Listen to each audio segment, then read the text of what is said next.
The author stares at the writing contentedly, and so it had begun, brought on high, taking a step only to fall down below once more. A taste, a mere taste of what is to come. The author stroked his mustache and beard, but it did not calm his rising anxiety. He was hot. The fire within the corner was the same temperature as always, but his skin was cold and clammy, flushed. Sweat beaded upon his brow and found its way down his face and onto the paper. Well, that wasn't good. He moved his quill, continuing to write the story.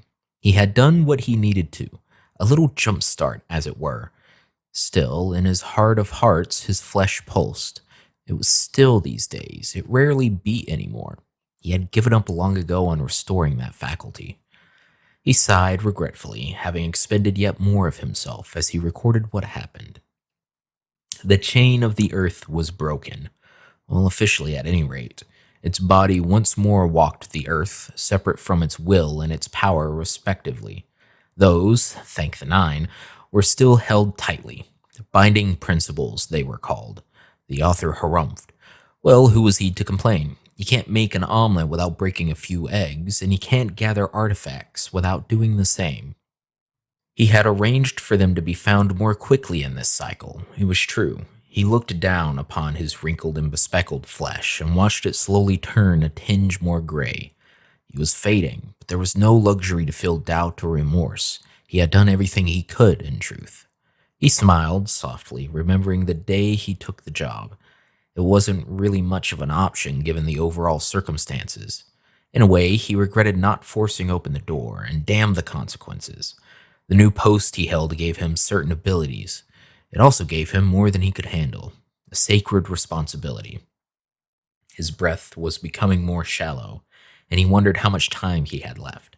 Across the room, next to his favorite chair, was a couch, with two young lumps in thick blankets sleeping.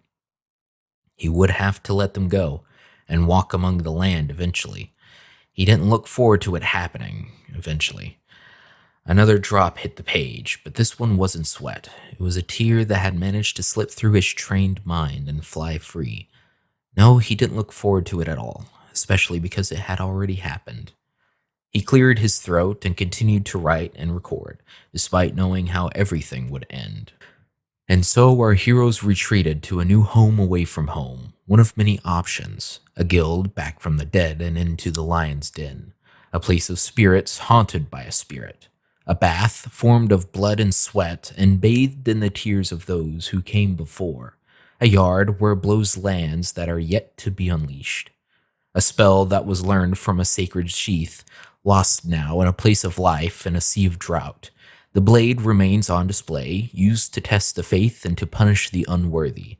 A secret lies beneath the deep pass, the lost way, those treacherous tunnels of smoke and fire. Beyond the mountains, along the dark forest, lies a city unexplored, untouched. Fanatics, professing their confidence in their faith, they plunge it deep and whisper to it a prayer and thanks for them it spares.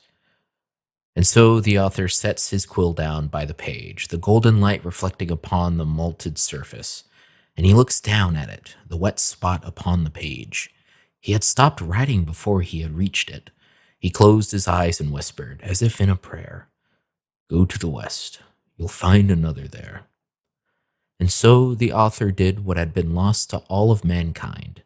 He, at least, still had hope. He looked cautiously upon the ink slithering on the tip of the quill, the quiet light belaying the sinister power within. Yes, he still had hope.